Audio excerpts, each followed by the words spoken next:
រឿងយៈឈ្មោះនន្ទិធ្វើគុណចំពោះសប្បុរសគុណមិនសាបសូន្យកាលកន្លងទៅហើយ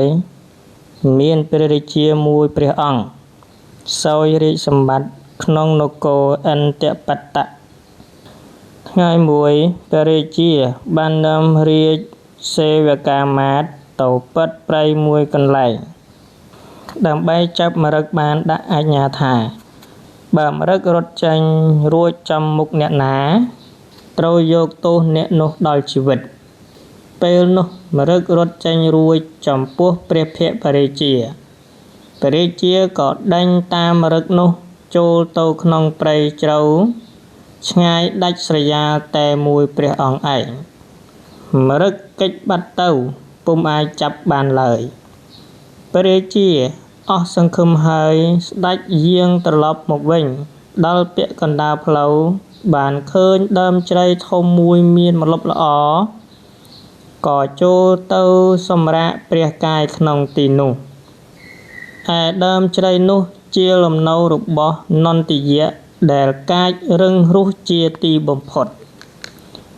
នន្ទយៈបានឃើញហើយក៏ស្ទុះចូលទៅចាប់ព្រះរាជាប៉ងនឹងហែកស៊ីប៉ុន្តែព្រះជន្មរបស់ព្រះអង្គថ្លៃយៈបែរជាសួរថាអ្នកជាអ្វីមកពីណាព្រះរាជាប្រាប់ថាយើងជាស្ដេចសោយរាជក្នុងនគរឥន្ទបត្តៈយើងដេញតាមម្រឹកមកអស់កម្លាំងពេកបានជាចូលសម្រាកក្រោមដើមជ្រៃនេះនន្ទយៈនិយាយថាឥឡូវនេះស្ដេចយាងចូលមកក្នុងអាណាខេត្តរបស់យើងត្រូវចាប់មហារាជបរិភោគជាអាហារប៉ុន្តែបើមហារាជចេះនៅមេលតរធរចូលសម្ដែងឲ្យយើងស្ដាប់យើងនឹងលែងឲ្យត្រឡប់ទៅនគរវិញបើមិនចេះទេនឹងបរិភោគមិនខានព្រះរាជាទ្រង់មានព្រះតម្រិះថាមេលតរធរនោះខ្ញុំមិនចេះទេប៉ុន្តែមានអ្នកប្រាជ្ញនៅក្នុងនគររបស់ខ្ញុំចេះនន្ទយៈក៏អនុញ្ញាតឲ្យហៅអ្នកប្រាជ្ញនោះមកសម្ដែងធម៌នោះឲ្យស្ដាប់ទើបដាក់អាជ្ញាចំពោះព្រះរាជាថាបើហួសអំពី7ថ្ងៃមិនឃើញបញ្ជូនអ្នកប្រាជ្ញមកទេយើងនឹងស៊ីមនុស្សក្នុងនគររបស់ព្រះរាជាទាំងអស់ព្រះរាជាព្រមតាមហើយស្ដេចយាងចូលទៅព្រះរាជធានីកាលនោះព្រះសម្ពុទ្ធបរមគ្រូទ្រង់សោយព្រះជាតិក្នុងត្រកូលសេដ្ឋីនានគរឥន្ទបត្តៈនោះព្រះនាមធនជ័យបណ្ឌិតមានព្រះជន្ម7ឆ្នាំជាអ្នកប្រាជ្ញចម្បងក្នុងលោកកិត្តិស័ព្ទរបស់ព្រះអង្គក៏ផ្សាយទូទៅពេញនគរទាំងមូលចំណែកខាងព្រះរាជាបានចូលទៅដល់ព្រះរាជនិវេសហើយក៏ប្រជុំពួកអ្នកប្រាជ្ញច្រើនរូបមានឧជុកសេនាបតីជាដើមឲ្យសម្ដែងមេលតរធរថ្វាយព្រះអង្គអ្នកប្រាជ្ញទាំងនោះគ្មានអ្នកណាចេះមួយឡើយទើបព្រះរាជាមានព្រះតម្រាស់ថាបើអ្នកទាំងអស់គ្នាមិនចេះយ៉ាងនេះជីវិតរបស់យើងនិងអ្នកនគរទាំងមូលនឹងវិនាសអស់ឥតសេសសល់ព្រោះយើងបានសន្យានឹងនន្ទយៈថាបើដល់ថ្ងៃជាគម្រប់7ហើយមិនឃើញមានអ្នកប្រាជ្ញចូលទៅសម្ដែងធម៌ឲ្យស្ដាប់ទេនឹងប្រគល់អ្នកនគរទាំងអស់ឲ្យជាចំណីរបស់វាពេលនោះមានអ្នកប្រាជ្ញម្នាក់ក្រាបទូលព្រះរាជាថាមេលតរធរនោះក្រែងតែធនជ័យកុមារទៅចេះឧជុកសេនាបតីជាមនុស្សឥច្ឆាក្រែងធនជ័យកុមារប្រសើរជាងខ្លួនក៏ទូលថាវាគ្មានចេះដឹងអ្វីទេកូនក្មេងទៅបនឹងកើតនៅធំក្លិនទឹកដោះពីមិត្តនៅឡើយចាំខ្ញុំព្រះអង្គទៅរំពឹងគិតរក មេលៈតរធัวនោះថ្វាយកុំព្រួយព្រះតីឡើយឧជុកសេនាបតីដេកគិតអស់6ថ្ងៃរោគមេលៈតរធัวមិនឃើញឡើយពេលថ្ងៃរសៀលបានឡើងទៅគល់បរិជាទូលថាបបិទ្ធមហារាជមេលៈតរធัวនោះខ្ញុំព្រះអង្គរោគមិនឃើញទេរាជាទ្រង់ពិរោធជាខ្លាំងក៏ដាក់ទណ្ឌកម្មប្រើឲ្យទៅអញ្ជើញធនជ័យកុមារធនជ័យកុមារបានចូលទៅគាល់តាមព្រះរាជបញ្ជាព្រះរាជា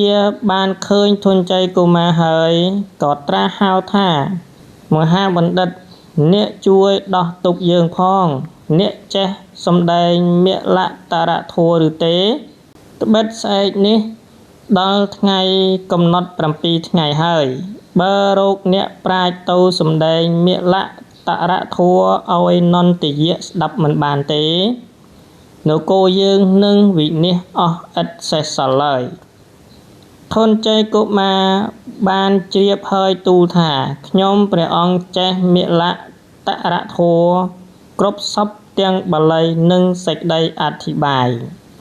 សូមព្រះអង្គកុំព្រួយព្រះតីឲ្យសោះសេចក្តីសុខសួស្តីនឹងមានដល់ព្រះអង្គដោយពិតព្រះពោធិសត្វក៏ចាត់ចែងរៀបដំណើរចេញទៅសំដែងមេលៈតរធัวឲ្យនន្ទយៈស្ដាប់នន្ទយៈស្ដាប់ហើយមានសេចក្តីជ្រះថ្លា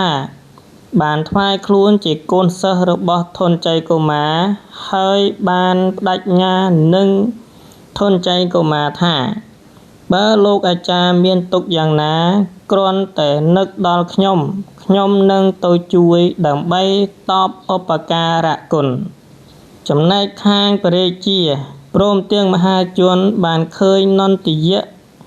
គោរពខ្លាចធនជ័យកុមារដូច្នោះហើយក៏ឲ្យពោសពសាធុការបូជាដោយទ្រព្យសម្បត្តិជាច្រើនព្រះរាជាបានលើក3ធនជ័យកុមារហើយសូមធ្វើជាព្រះរាជបុត្របានចាត់ចែងសាងប្រាសាទឲ្យនៅជាសុខសេមសានតមកឧជុកសេនាបតីនឹកឃើញថា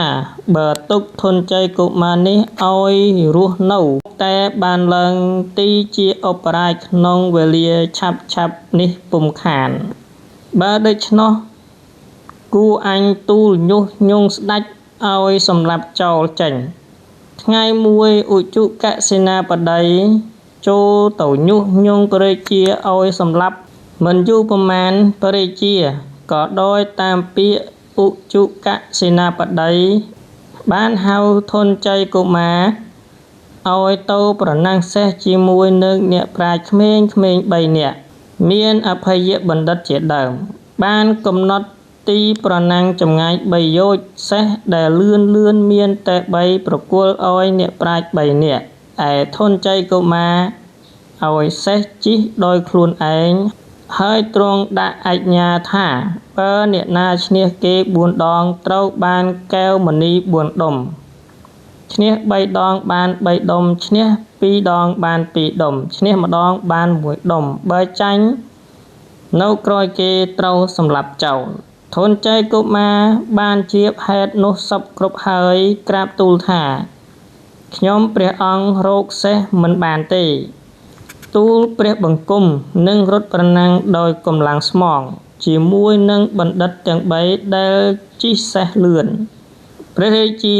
និងឧជុកសេនាបតីឮដូច្នោះហើយនឹកសង្ឃឹមថានឹងបានសម្លាប់ធនជ័យកុមារដោយពិតហើយមានព្រះរាជាអង្គការថាស្រួលហើយបណ្ឌិតអ្នកទៅប្រណាំងចុះព្រះពោធិសត្វចុះពីដំណាក់ចូលទៅកាន់ទីប្រណាំងគិតក្នុងព្រះទ័យថាអញមានឧបការៈគុណលើស្ដេចឥឡូវស្ដេចបែរជាប្រទុះអញវិញទើបនឹកដល់នន្ទយៈជាកូនសិស្សនន្ទយៈក៏មកដល់ភ្លាមតែមិនឲ្យអ្នកណាមើលឃើញឡើយធនជ័យកុមារនិយាយប្រាប់យៈថាឥឡូវនេះព្រះរាជាប្រាថ្នានឹងសម្លាប់យើងហេតុនេះអ្នកជួយយើងក្នុងការប្រណាំងសេះនេះផង នន្ទយៈប្រាប់ថាសូមលោកអាចារ្យកុំព្រួយខ្ញុំជួយឲ្យមានជ័យជំនះដោយពិតនិយាយយ៉ាងនេះហើយក៏និមិត្តខ្លួនធំខ្ពស់ក្រៃលែងយកដៃទ្រធនជ័យកុមារឲ្យអង្គុយពេនលើបាតដៃហើយបំបាំងខ្លួនមិនឲ្យអ្នកដតីមើលឃើញឲ្យឃើញតែរូបធនជ័យកុមារដល់ពេលបើកសម័យប្រណាំងគេវាយគោងឡើងមហាជនទាំងអស់ស្រាប់តែឃើញធនជ័យកុមារពេនភ្នែនឯដោះអាកាសអណ្ដែតលឿងជ្រាវច្រៃ